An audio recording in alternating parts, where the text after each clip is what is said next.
is Richard Cook. I'm back to tell you some more stories behind some of my pictures.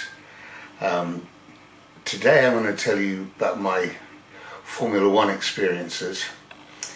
First, I should tell you that having got on so well with squadron leader Alan Voyle, both before and during the Red Arrows work that I did, he left the RAF and came to work with me designing and building brackets so that we could fit cameras into unusual and exciting places where they hadn't been before, including of course Formula One cars. The thing to bear in mind at this time is that these head-on pictures of Formula One cars hadn't been seen anywhere. The new technology where there are cameras the size of your thumb, which you can put anywhere on a Formula One car looking in any kind of direction. It's a very easy way to produce the sort of images which I was producing and could only produce by taking over the whole racetrack and having a specially modified car. I got a commission to photograph the Renault Formula One team down at Ricard in the south of France, and Alan and I went down to do it. We went to Paris to pick up a Renault Alpine, I think it's called an A6, but lovely car anyway. We drove it down to Paul Ricard and Alan assembled a bracket on the back. You can see that bracket on this camera. At that time we were interested in developing the potential for moving film as well, so there's a Bewley there as well as my Nikon, which by now I was using Nikon F3s. Anyway, we went down and assembled it all and waited for the team's testing to finish so that we could go out on the track and take pictures of the Formula One cars. This happened duly, and Rene Arnoux came into his prearranged formation position behind the camera car.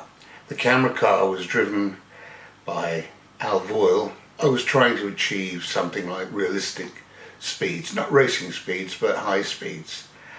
Anyway, I briefed Rene Arnoux that after I'd taken all the pictures with the bracket and the camera was empty, I'd signal him to come alongside and I'd take some pictures handheld through the window.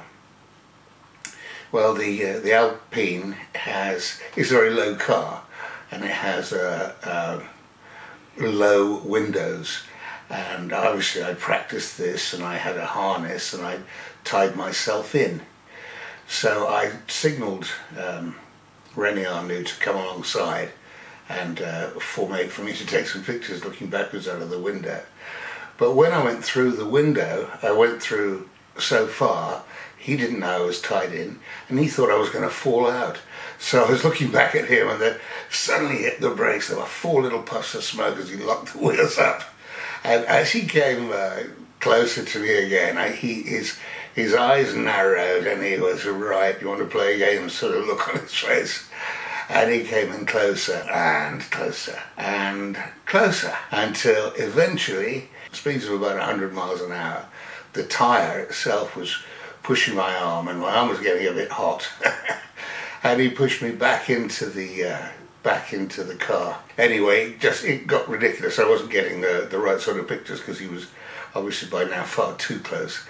So I signalled him to back off, and I did manage to do some sensible pictures. This is one of them.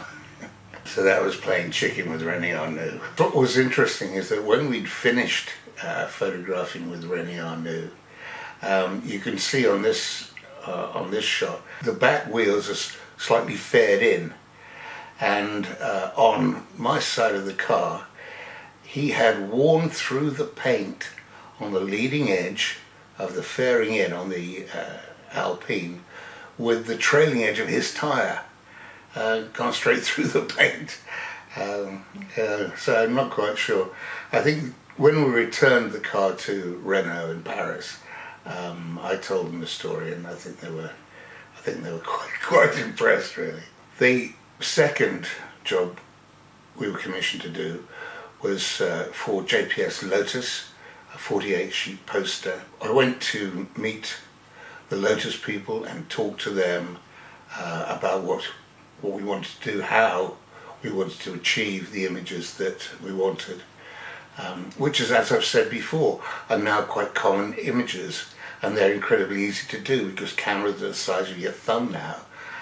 If you look at this assembly of cameras that we put on the rig, you can see that it's the technology was at a very different stage then.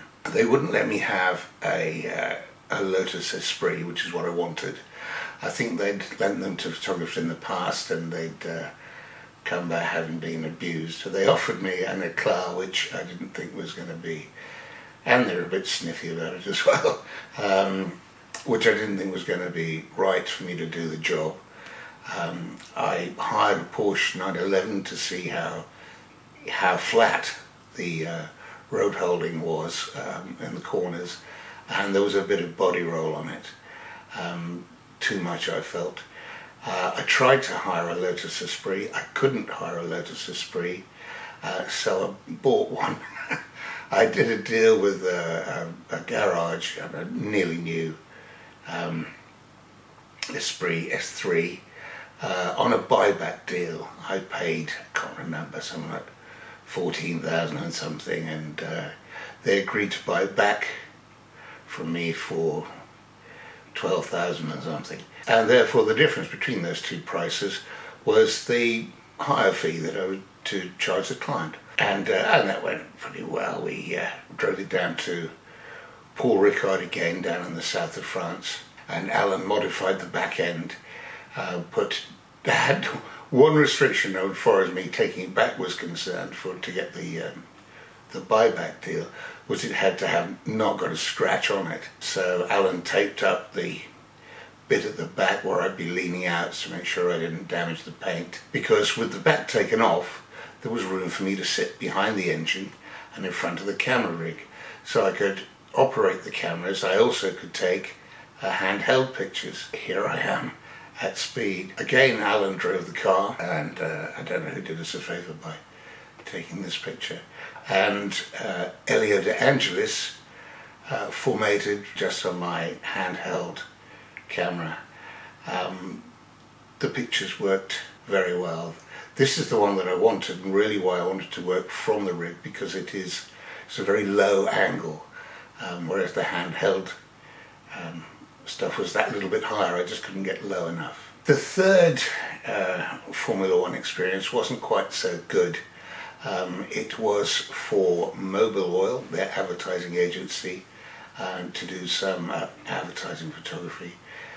The headline had been written. It was Nigel insists on our oil when he's cooking. It wanted to be a close-in picture at the back of the Williams race car, where it's blowing back the flames out of the exhaust pipe. And I sort of worked out what I wanted to do. I spoke to the Williams team in this country. I spoke, unfortunately, to the PR guy, who was the only contact I could have, and he assured me that he'd spoken to Nigel about the way we were going to do the photography, and Nigel was happy with that. Well, on that basis, I hired a racing car from Milan, had it driven down to Imola. Alan and I drove down, and Alan put in a camera rig, looking forwards this time, but with a rig that would take out the vibration that we expected to have from there. And then the car would be driven by a professional racing driver, fairly close to the back, but slightly to the side of Nigel Mansell's car, when it's doing the thing that it does, decelerating, to produce the flames coming out of the back. Well, we waited at Imola for about a week whilst they got rid of their testing program that they had to do, and I checked with the PR man who was out there that Nigel was happy with it, and I was told that he was. And then at the end of the testing, or very close to the end of the testing, he came and said, "Well, Nigel will do it now." And I spoke to Nigel and getting on with the brief, and of course it turned out that Nigel knew absolutely nothing about it. And he didn't want to know anything about it. And it was, you know, what I will do is this, he said. And, well, what could I do?